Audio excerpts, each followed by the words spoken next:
हर साल 12 जून को बाल श्रम विरोधी विश्व दिवस मनाया जाता है। इस दिन दुनिया भर में बाल श्रम के खात्मे पर चर्चा होती है और एक्शन प्लान भी बनाया जाता है। 12 जून को बाल श्रम विरोधी विश्व दिवस मनाने की घोषणा शांति के लिए नोबेल पुरस्कार विजेता कैलाश सत्यार्थी की मांग पर हुई थी और कैलाश सत्यार्थी जी इस वक्त हमारे साथ जुड़ गए हैं। बहुत स्वागत है आपका एबीपी न्यूज पर कैलाश सत्यार्थी जी। बहुत धन्यवाद आदर्श जी।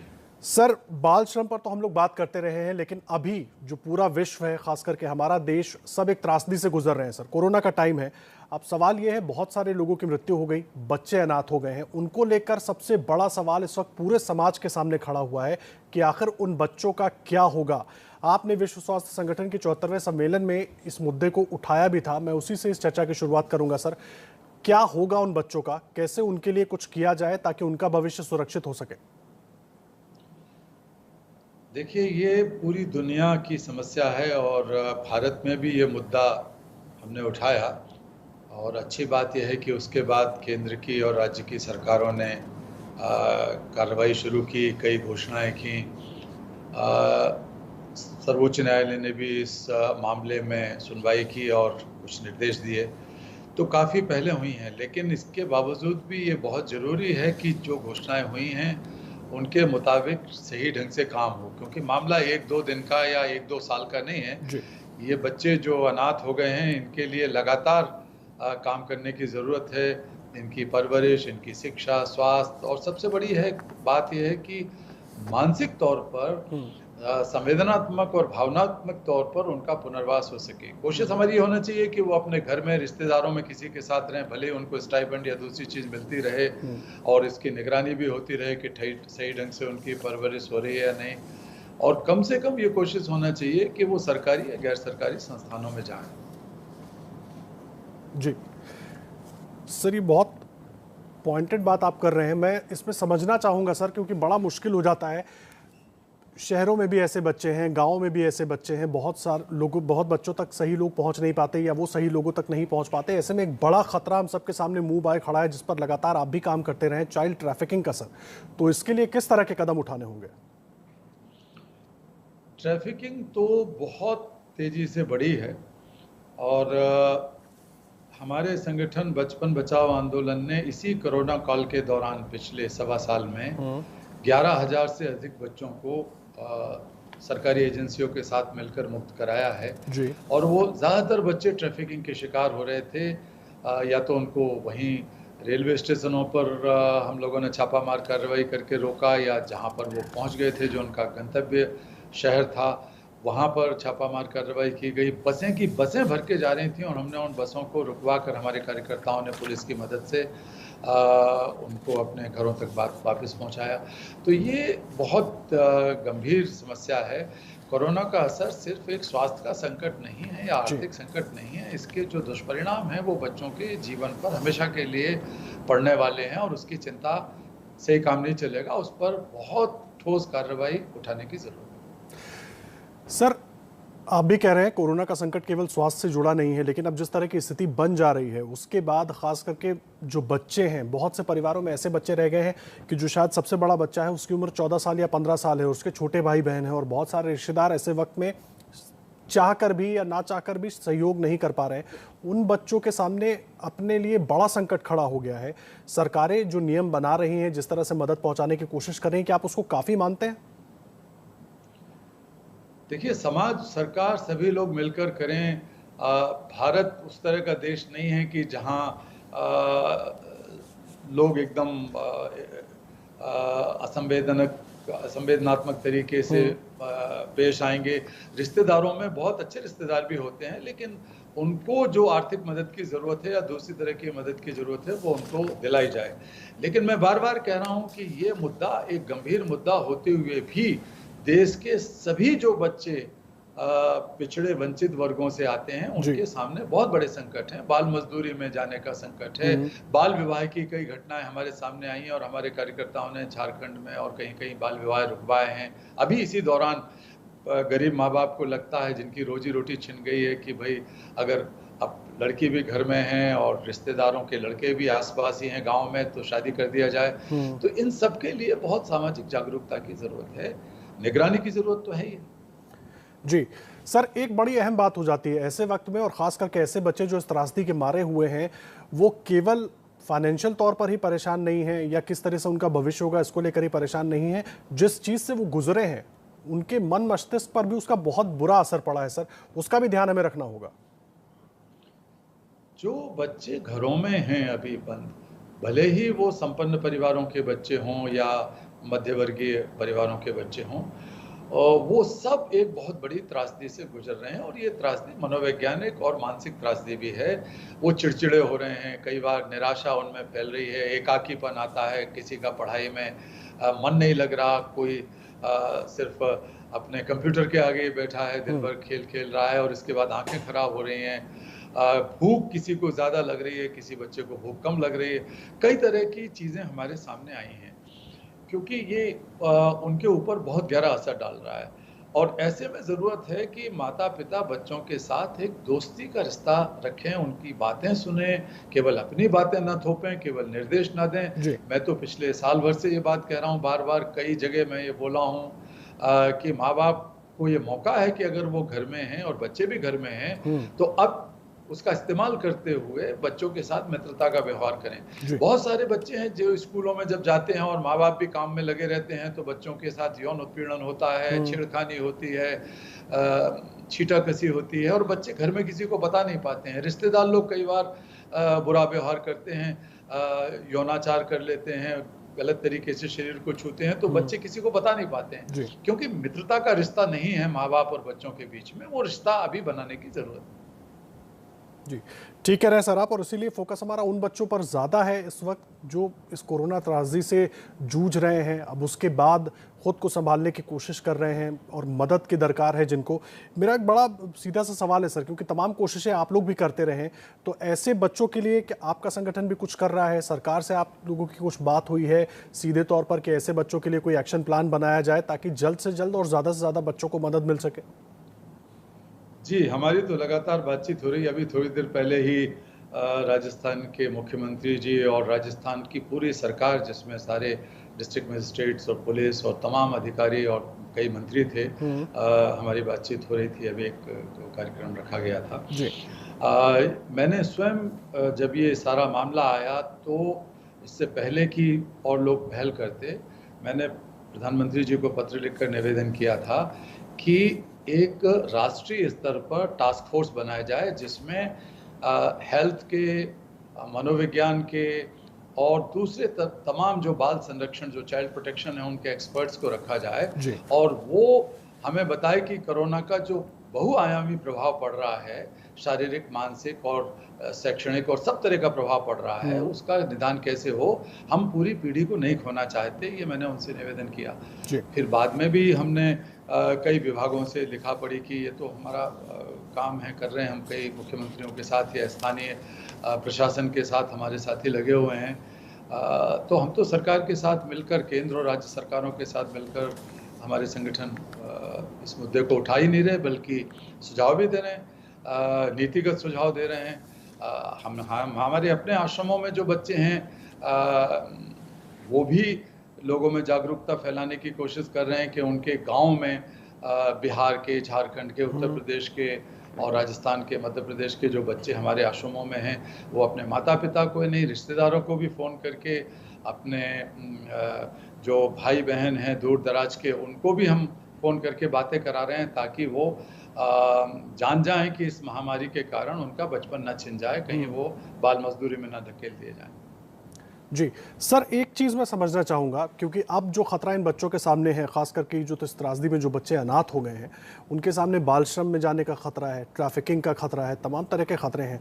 तो ऐसे में जाहिर सी बात है जो नाते रिश्तेदार हैं वो कुछ तो कोशिश कर ही रहे होंगे, लेकिन सरकारों की भी जिम्मेदारी है। फिर भी एक आम नागरिक के तौर पर हम कैसे समझें कि कोई बच्चा किसी गलत चीज़ में फंस गया है, इस पर, क्योंकि लगातार आप काम करते रहे हैं, तो अगर आप हमारे दर्शकों के लिए इस पर थोड़ा रोशनी डालें।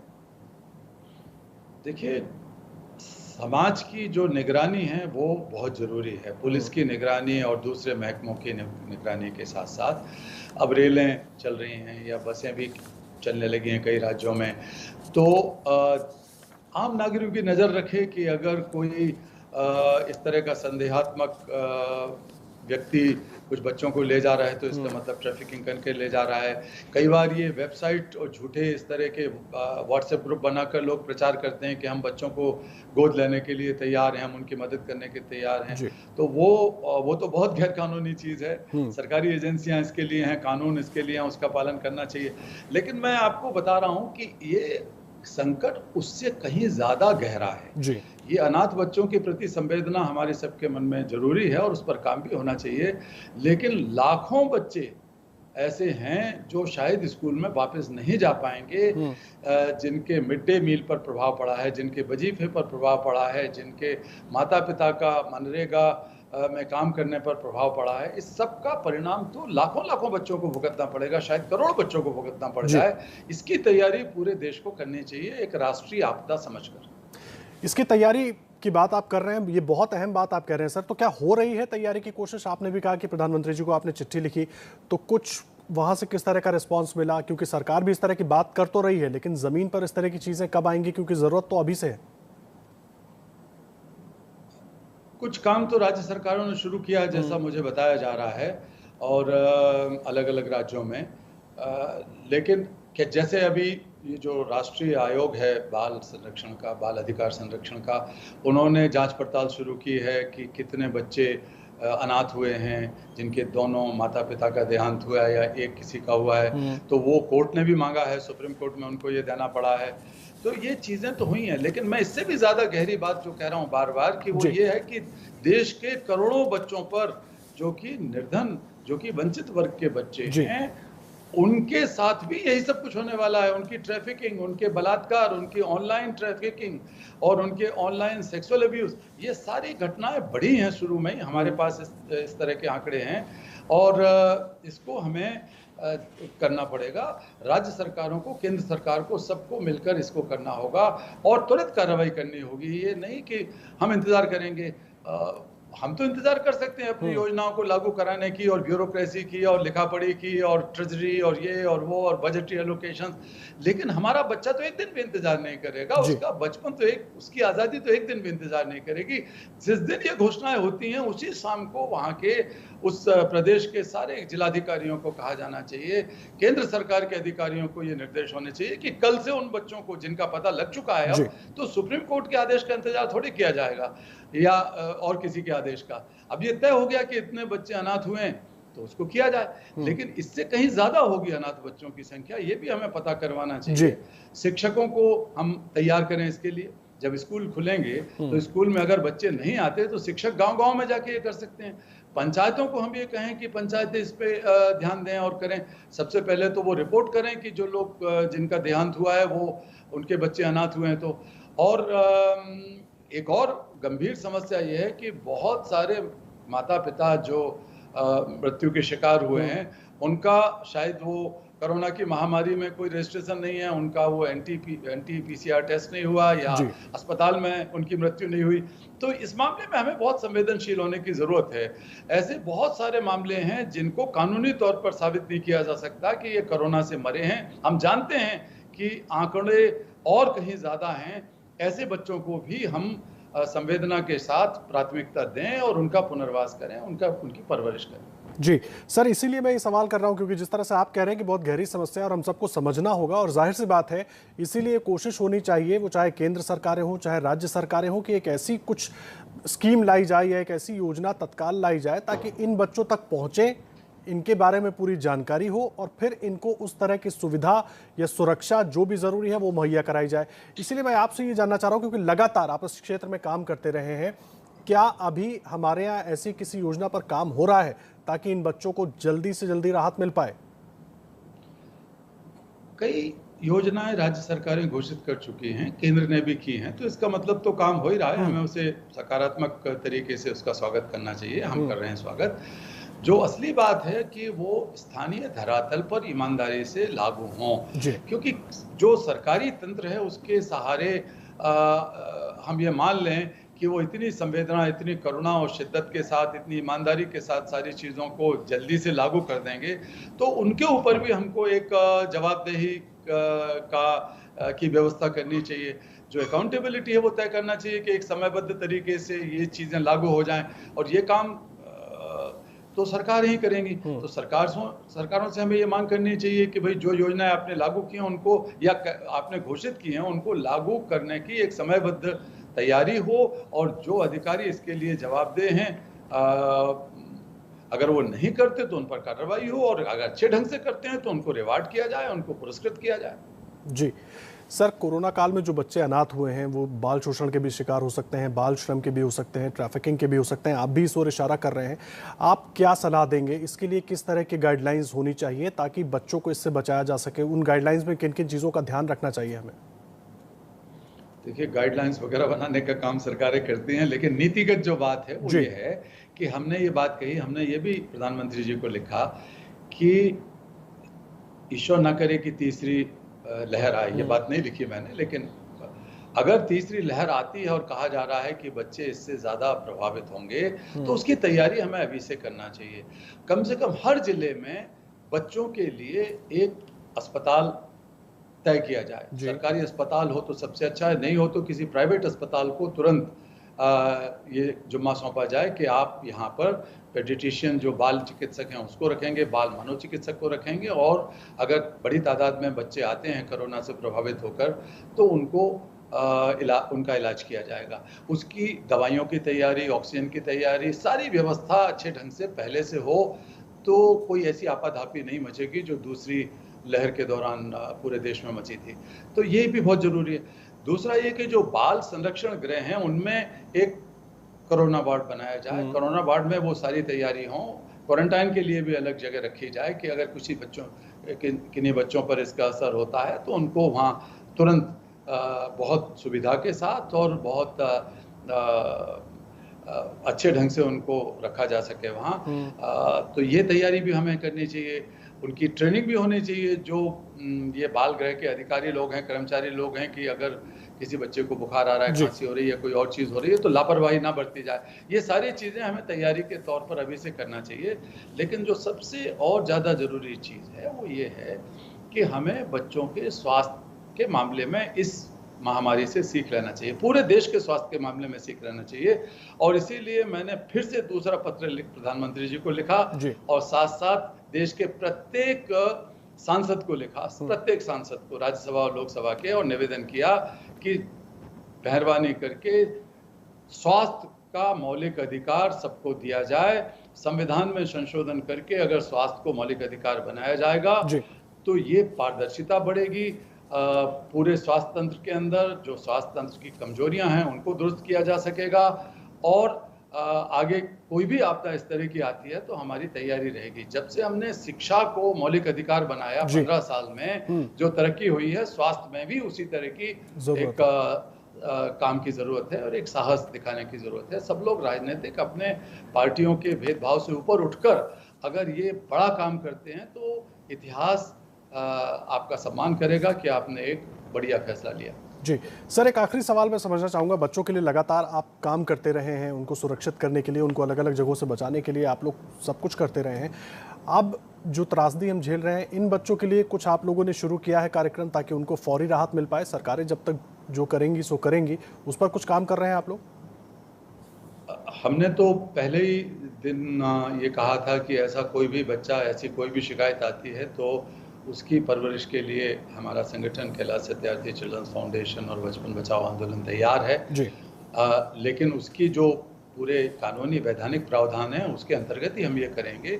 इसलिए हमें जहाँ जहाँ से खबरें मिली हमने चाइल्ड हेल्पलाइन को और इसके बाद फिर जो चाइल्ड वेलफेयर कमेटीज़ हैं उस जगह की उनको सूचना दी और कहीं कहीं राहत भी पहुंचाई। ऐसा नहीं है कि तत्काल जहाँ घरों में ऐसा लगा, भोपाल में कुछ घटनाएं हुई, मध्य प्रदेश के और जगह पर भी, उत्तर प्रदेश की कुछ घटनाएं हैं, बिहार की घटनाएं हैं, जहां हमारे साथी आधी रात को पहुंच के उन्होंने उन बच्चों को मदद किया, उनके रिश्तेदारों की मदद की, कहीं कहीं आर्थिक मदद की ज़रूरत थी तो वहाँ जनता से और स्थानीय समाज से वो मदद जुटाई। तो ये काम तो हम लोगों ने शुरू पहले ही दिन से कर दिया था, लेकिन ये पर्याप्त नहीं है ना। अंत में तो सरकार और समाज को मिलकर बड़े पैमाने पर इसका हल करना पड़ेगा। बहुत धन्यवाद कैलाश सत्यार्थी जी, हमारे साथ जुड़ने के लिए और इन तमाम बातों पर अपनी राय रखने के लिए। बहुत धन्यवाद आपका सर, हमारे साथ जुड़ने के लिए। धन्यवाद आदर्श जी।